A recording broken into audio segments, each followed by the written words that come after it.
she was kind of saying that she knows who she is, and she's 47 years old, and she doesn't want to keep growing, but that she wants to keep evolving. I'm so in love with this person without knowing them. You know what she's saying?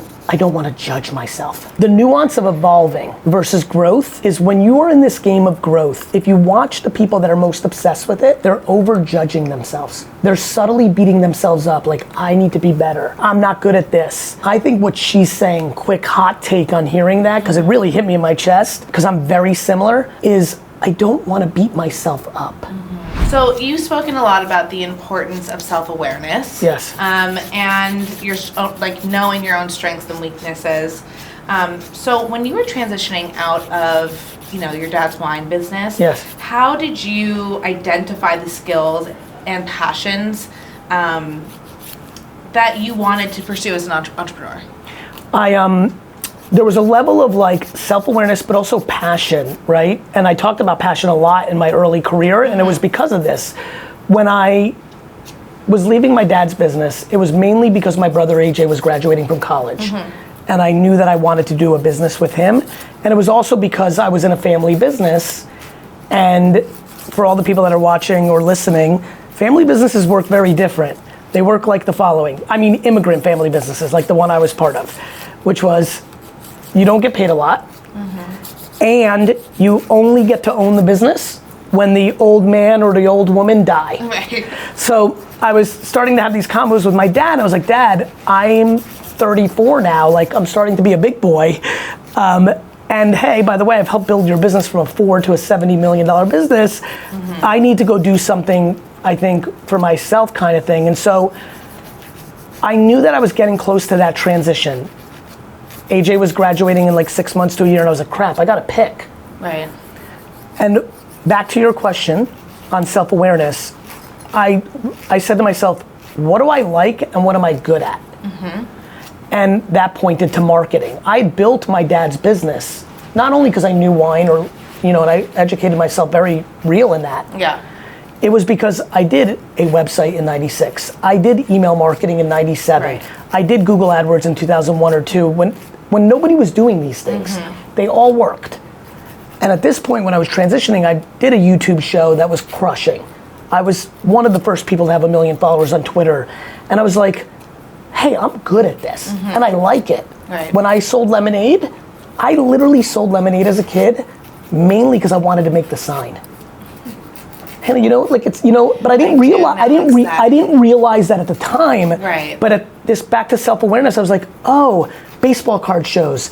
I loved selling baseball cards, but figuring out different ways to sell them was cool. Right. The dollar rack, the spin the wheel, the $9 boxes. So I realized I was a marketer.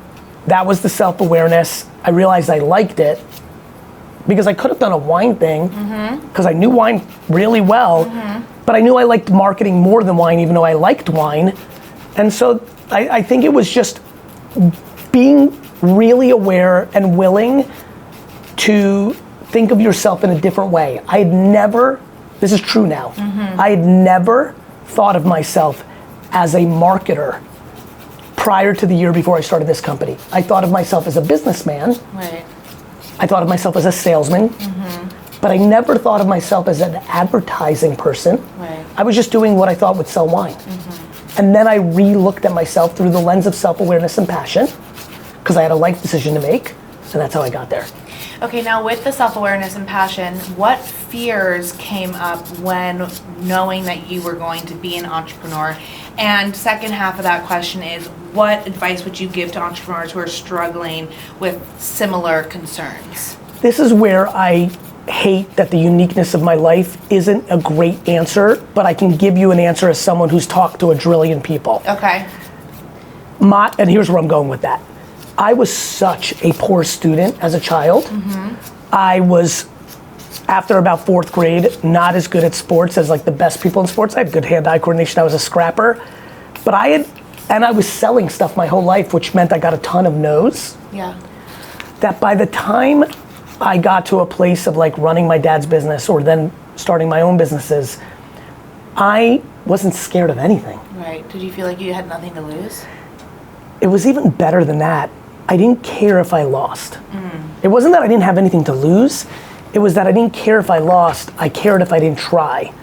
Like, it was like, I often use this analogy of like, you know how in the summer lightning bugs go to that like blue light and like, they almost like, I always think like they know that they're gonna get killed if they go to the light, but they can't help it. They're just going to the light. Yeah. That's how entrepreneurship is for me. Like, Right. I don't have another gear. So what I would tell everybody is fall in love with losing. What I would tell parents, actually, the people I really want to talk on this one is parents.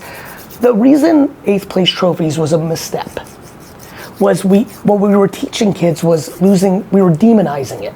We were saying to them, losing's bad, so nobody should lose. And what happened was the young Gen Z generation, the young millennial Gen Z generation was really, unfortunately, not everyone, there's millions of parents that parented differently, but by and large, especially in first world countries, a lot of people today, the age 18 to 32, grew up in a parenting model that believed in 8th place trophies, that believed in delusion, self-esteem building, because I think self-esteem building is the best, but I think it has to be grounded in practicality. Right. Like, right. if your kid... Inflate it, it can't, right. Yeah, like if your kid doesn't have a musical bone in their body, but she loves Beyonce, it's probably a bad idea to tell her she could be Beyonce too. Right. But we lived through that. Right. We're starting to change because I Right. think we're seeing the ramifications. Right. I would argue a lot of things that are most dangerous about society today is far more grounded in some of the theories of modern parenting than it is grounded in social media. And I think we have to start taking on accountability. So what I would tell everybody is the following. What were my fears? None. I've been losing all my life in school, in sports, in like business, like that I was prepared to lose again. Most people aren't prepared to lose again. Most people, the reason so many Ivy League school kids struggle as operators is they weren't accustomed to losing. When I was an investor, I realized, oh, wait a minute. And I'll tell you, it's really funny. Back to some of the movies and some of the stuff, I found that kids that weren't popular, but were Ivy League kids, did better as entrepreneurs than the kind of the lax superstar, the good looking guy who went to Penn. Like, they just had too much winning. Right. And were scared of losing. And then the problem with a business is there's no judge and jury, it's just the market. Right. There's no teacher, there's no family relationships. It's just the merit of the business. So I would say, I didn't have fear, but I would say to answer your question in a way that I hope brings value, for the parents that are listening right now, the quicker you teach your children that losing is not only bad, but weirdly kind of cool. Like, I'm very depressed right now because the Knicks have lost the last 2 games, okay? I didn't want to bring it up. Yeah, thank you. So I flew home late last night after the game. And like, I'm sad, but secretly, I kind of like it because I like the pain like it's part of me. And I think more children, more humans need to learn how to be able to deal with adversity and losing. It'll make them happier. You probably know this, there's this clip going around on the internet right now, and I don't know the player's name, but the guy who is sitting having the conversation with, What's that? For the youngest one. Yeah, exactly, where the guy asked him, you know, did he fail this season? Oh my God. Do you get a promotion every year? No, right? So every year you work is a failure. Yes or no? No. Every year you work towards something, towards a goal. It's not a failure, it's steps to success. And he goes on a very similar tangent to say that, you know, no, he didn't fail this season. Did he get the wins that he wanted? No, but it makes him want to work harder.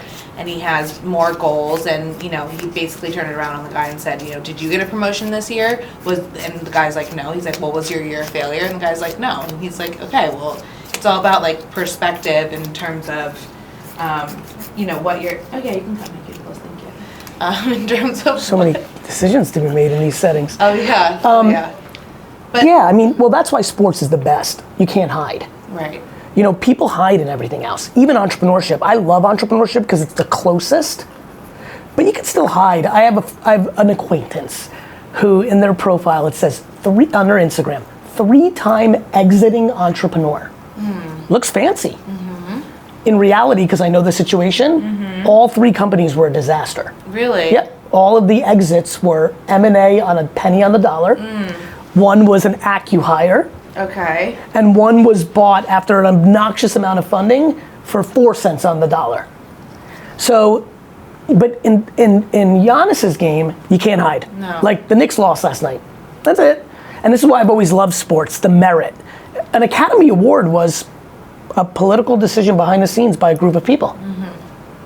Right. So everything else besides sports in a lot of ways is merit-based, and that's why I've always loved it. Business is close, but to your point, I love that Giannis did that because there's so many comps to it. Like right now, a lot of people are realizing what athletes are dealing with because now everyone's putting themselves out there and they're getting commented about everything, about everything, about everything. Right.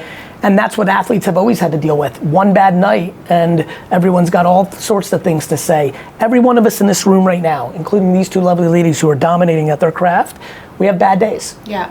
You know, but it's hidden. Right. You know, it's a very interesting human psychology conversation. I love that viral clip is going because I hope it helps people. Speaking of the viral or the humanistic aspect of sportsmanship. Yes. This is a random side note, but Please. I really feel like there's a new kind of way for fans to interact and have ownership with like their teams through like this Web3 type of, and I got to like hang out with Ray Lewis and go check out his new facility in Cleveland. Yep. And I feel like if you guys haven't chatted, maybe you should. Yeah, so I've spoken to Ray. I know how entrepreneurial he is. We share a great friend, Reed Bergman, who works for me actually, and I'm super aware. And that's right, like the best part of Web3 that is yet to be realized is the smart contracts, Right. the connection point.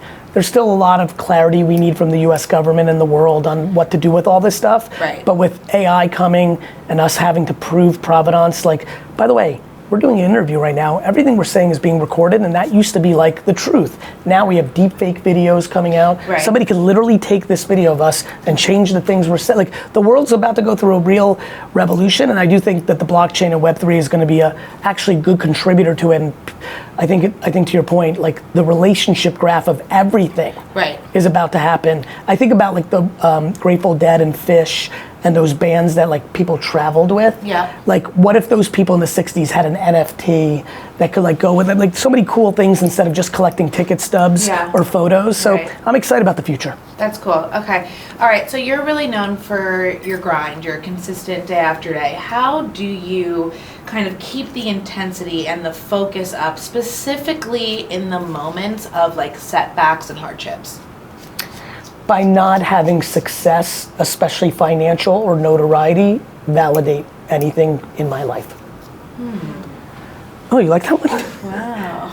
No, this is the biggest thing that people don't know about me. Like I always get scared when people are like, you're known for the grind and the hustle, because I know that there's a parallel to like burnout, and like I'm not even close to any of those things because I have incredible enjoyment in what I do, and I don't do it for the notoriety or the money. And more importantly, and you've gotten to know me through these years, it's just not my validation.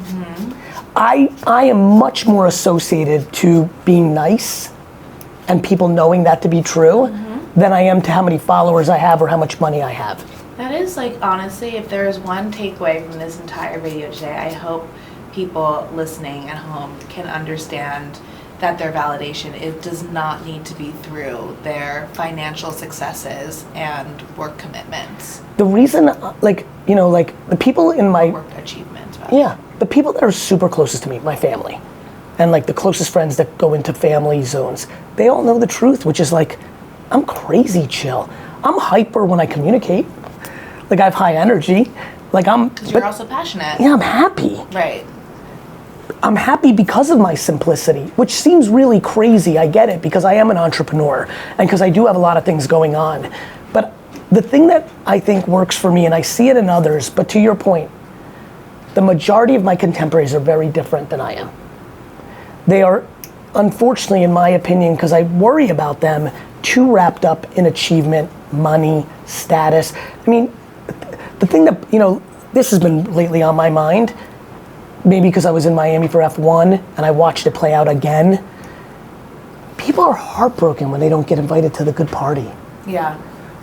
They're like crushed when they have to wait in line and they don't have, like, like people wearing all the bracelets, like, and I'm like, man, high school plays forever. Yeah.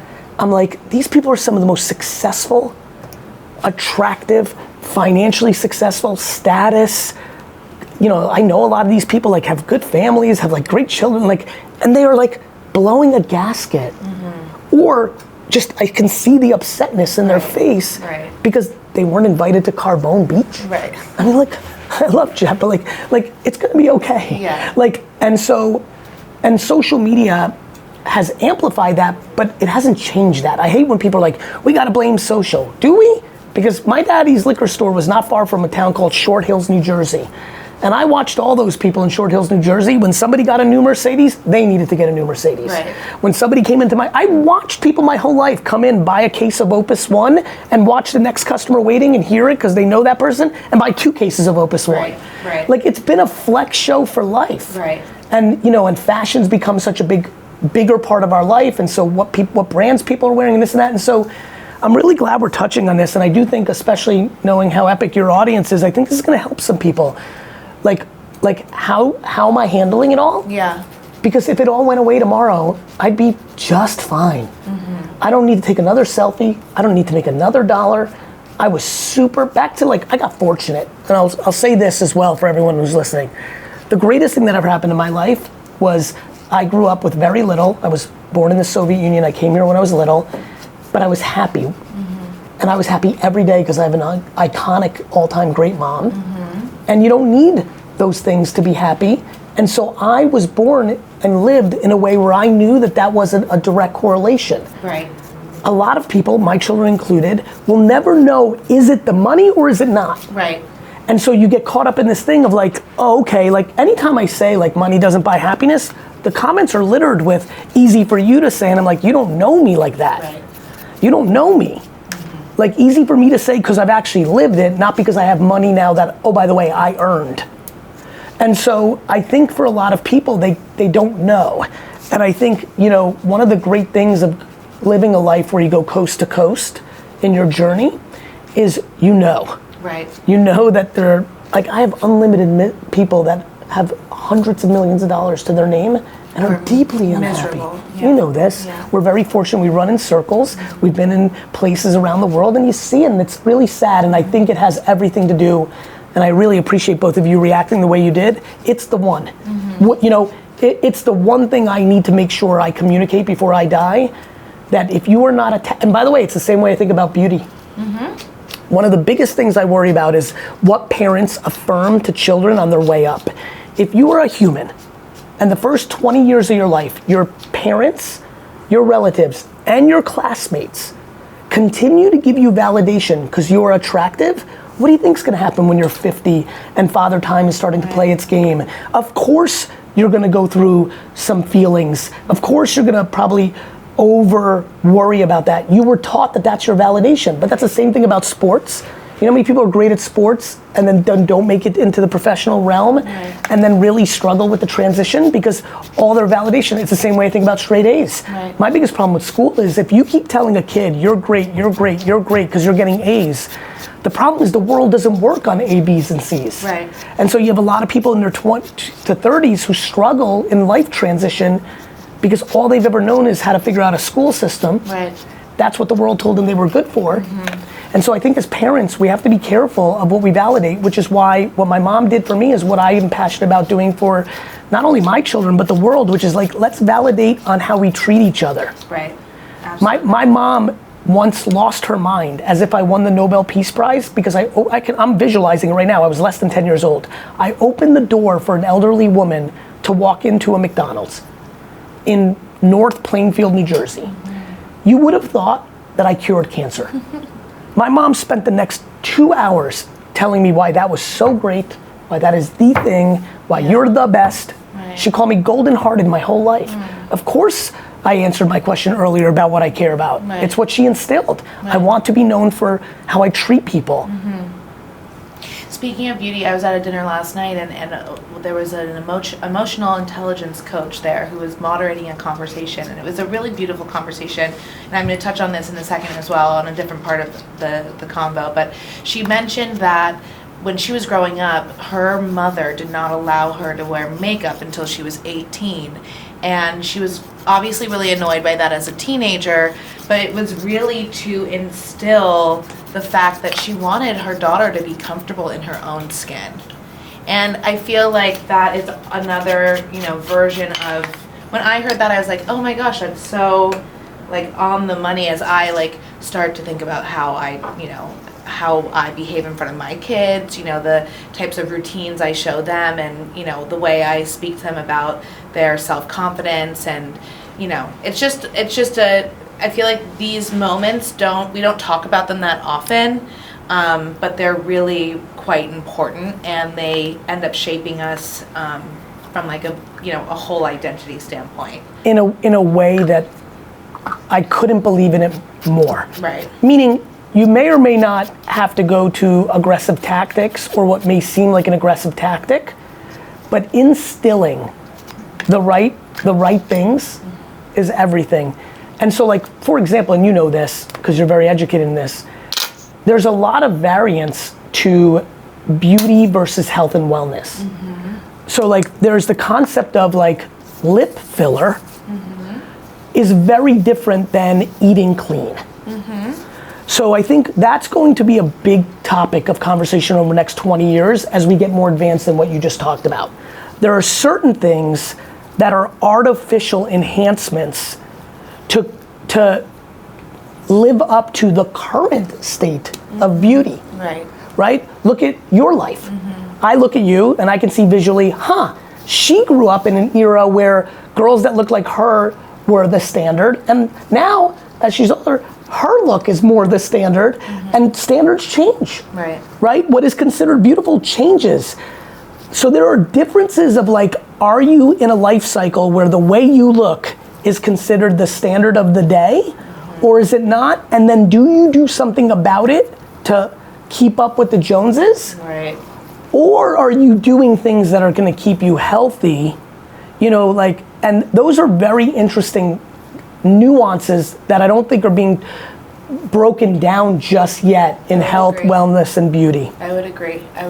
Including, I'll give you another one, cosmetics that are clean versus not. Right? Those are like new conversations we're having, but to your point, are we as parents teaching our children your validation to the world, your self-esteem should be wrapped up in how you look or on who you are?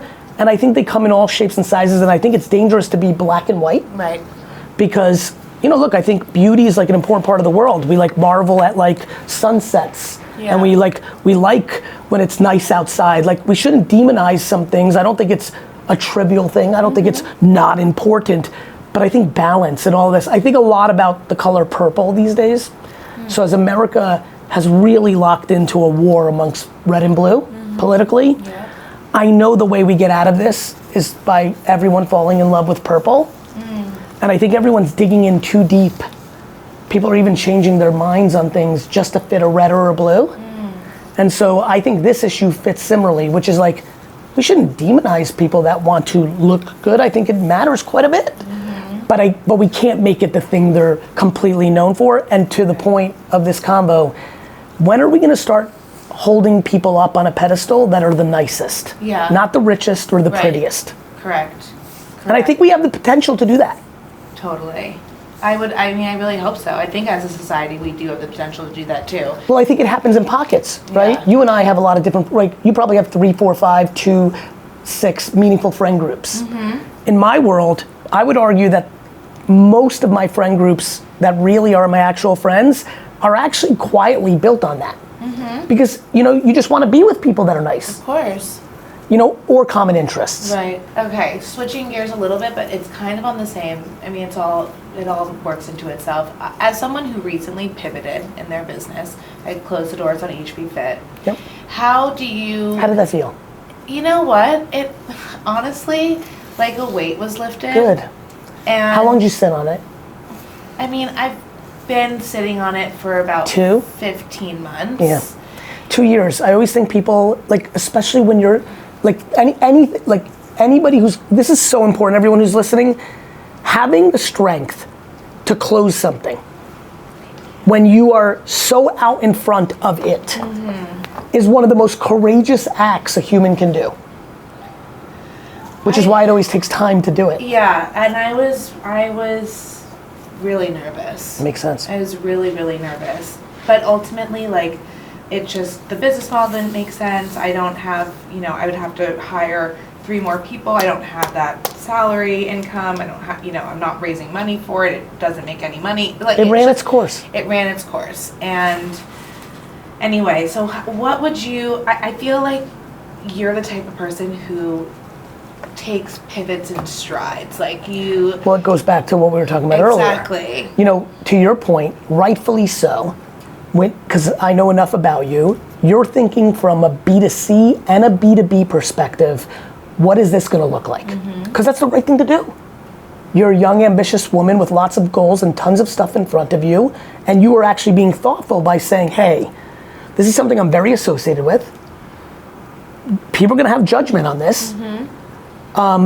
What is this gonna mean? And to your point, why I'm like really excited you brought this up, and what I'm hoping people get out of this is, even if you, and this is not your case because you have too many other things that you're winning on, but let's say for everyone at home right now, even if the one thing that you're known for, the only thing that's seemingly on paper is a win for you in your career, you're not multi-dimensional, like you're just the ice cream man. You have 4 ice cream shops, that's what you're known for, like that's it. And you're at a point where it's not going well. Like maybe somebody's come in and innovated and is beating you up and you're underwater and now you're taking your savings to keep up the business. These are real talks. Yeah. Even for that person, if something's not right, it's only causing an emotional cancer inside of you. The anxiety, the sleepless nights, the passive aggressive ways you're acting with the people around you because you're not happy. Right. It's just a weight. And the reality is even with all the judgment, you've got to get into a place and saying, look, here's the thing that works for me when I do it. Hey, I'm gonna have to take this L. It's really not fun. I don't want to. There's going to be a news cycle, and everybody has a news cycle. Some people only have 4 relatives that are part of the news cycle. Other people have 100 million followers. From Beyonce to Ricky Thompson, who has, his mom is the news cycle. That's the only person he even knows. He's an introvert and a hermit, and the only person he even knows who he is and what he's doing is his mom. Everyone has a news cycle where people are gonna have judgment. People are gonna have to say what they say. But actually, I'm gonna give you an interesting answer to this, Hannah, as I've been setting up the answer. Okay. The answer to the question is humility. The reason I can deal with it in stride is because I always, after I think it all the way through, go to this final place. Who gives a shit what the fuck I'm doing? Yeah, you see where this goes? It's really neat. I go through all the things that I was talking about, but where do I end up to why I get to a good place? It's humility. At the end of the day, for all the good things that are going for me in entrepreneur land, when, not if, when I have entrepreneurial failures in the future, what will allow me to do it and make me take it in stride is realizing that I don't mean that much in the world at the end of the day. That, cool. There'll be 24 hours on Twitter where people are like, see Gary, you're not as good as you thought you were. Maybe there's a couple people that were disappointed internally of like, man, how did he not pull off? Like he should have been good at selling footballs. Right. Like he likes football, like why did that not work? And what really always gets me there is like humility. I think humility is an incredibly important part of the ingredients that an alpha, an ambitious striver needs to have. I ultimately think like, yeah, there'll be some judgment, but like they'll move on to the next thing the next day. Totally. Like in a year, are people really gonna be talking about? It's not really. They're gonna move on to, and by the way, I also have a lot of compassion for people that are in the business of gossip and tearing people down. Totally. Like what a miserable Yeah. life reality to be in where you're spending all your time tearing other people's, realities down. Like honestly, as long as you gave it your best effort, then I admire people that take those chances. Yeah. You're gonna get buffed. You're not gonna do any color. Understood. Outside. Though, I've been very bullish on male makeup for a long time. Have you? Yeah. It's a huge category. I know. I have video. I'm very proud. I have a bunch of videos 5-6 years ago saying, next decade, watch this. Oh, if anyone's listening who's trying to create a male color cosmetic company, It's huge. this is your angel investor right here. 100%. Okay. Mocktails. Oh yeah, huge. Huge. Huge. Okay, last question really Please. before our quick fire round because you're almost done. Last night I was at this dinner and this Yes. emotional intelligence coach was, having this amazing conversation. And she mentioned something about how we're always just looking to talk about or engage in personal growth. Yes. She was kind of saying that she knows who she is and she's 47 years old and she doesn't want to keep growing.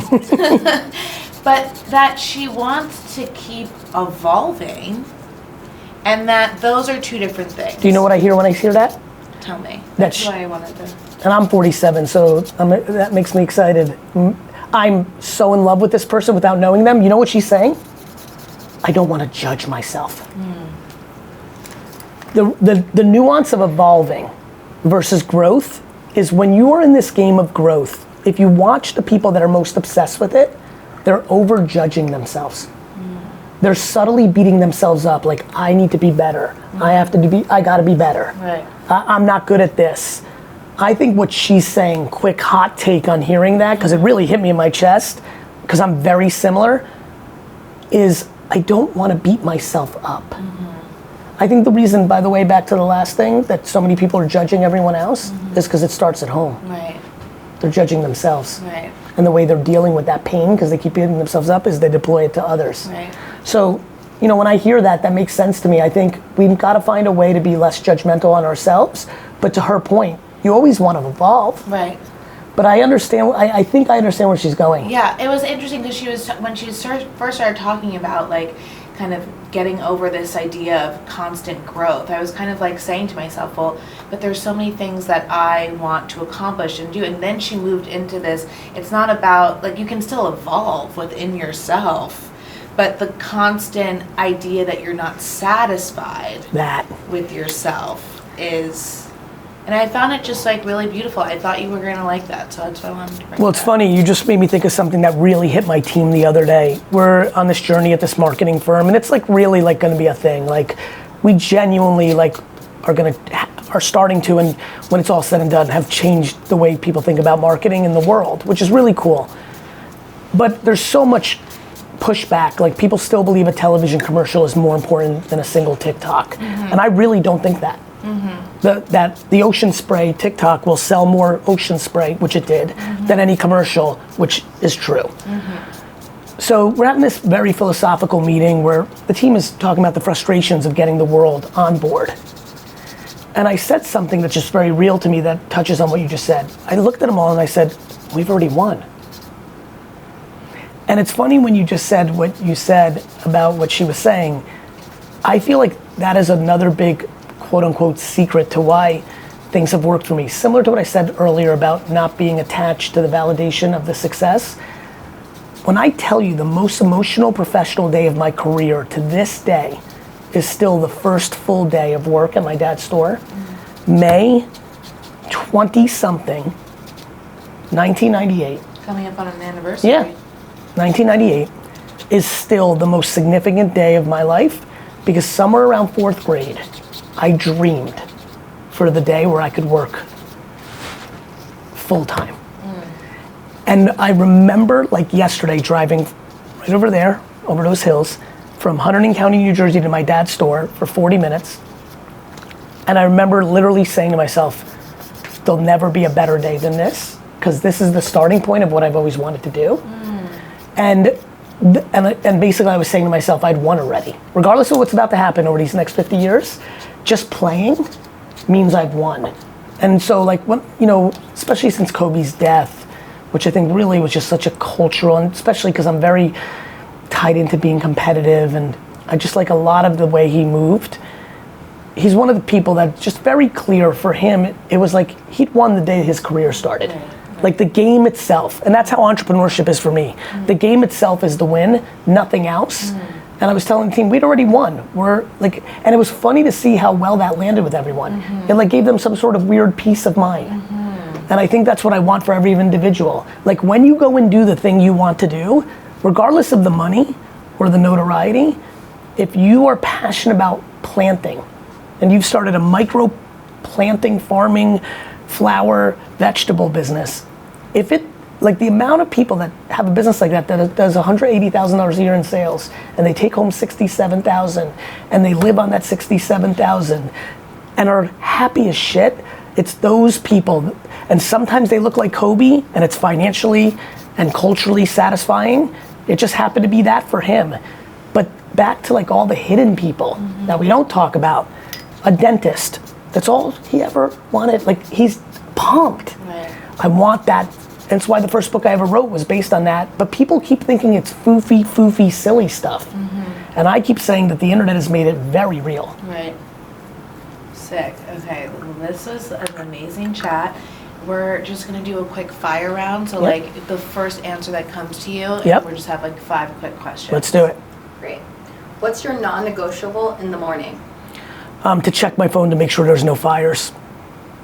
Mine is to not check my phone. Yeah, and again, I want to stay here because I think these value people. That's what's so cool about the world. I would argue for most people it's not to check their phone. Right. But for me, I love being accountable and responsible to my world, and I know that gives me peace of mind. Right. Look on the phone, make sure that no one's had a horrific event, that the Singapore office didn't have a fire. Like it'd be grossly negligible for me, based on the bet I've made, for me not to look. And a quick look actually then makes me calm. By the way, there's plenty of times where there's some bad stuff, like we lost a big client. That would seemingly be bad, that's not bad for me. That's micro bad. I just have to check it because I'm the last line of defense. Right. Okay. Okay. How do you take your coffee? With a lot of cream. So I'm not a coffee purist like I am a wine purist. I like the sensation of the mouthfeel of cream. Oh wow. Okay, for me it's a pistachio latte. Yummy. Do you have a nighttime skincare routine? No. What would you pick? Cold plunge, massage, or sauna? That's a good one. I would go with sauna. I think I would too. I really think well in that environment, which I enjoy. I love a sweat. If you could visit one place in the world right now, where Bless would you you. go? Bless you, Dustin. There is a 1,000-mile garage sale that happens in August of every year. It goes from like Tennessee to and I've been dying to go because I love garage selling is like genuinely a hobby of mine. So I would go to like a small town in Tennessee to their garage sale. Wow. Okay. Really wasn't expecting that answer. That goes back to the way this all started, self-awareness. Yeah. I don't get as much enjoyment at a 3-star Michelin in France, even though that's rad because I love food and wine. I'm in Utah, like what a place, like you can really rest. The Jets game, like one of my favorite places to go, Madison Square Garden and play, like these are great joys, but there's something super weird for me personally about going to a garage sale that is like so calming and fun, and I love it. I would probably go to the Grand Canyon. I've never been, and I feel like where I am in my life, I could use You're ready. like some expansiveness. I love that. Yeah. Okay, is this the last one? Yes. Okay. Have you ever tried a diet fad? If so, which one? I haven't.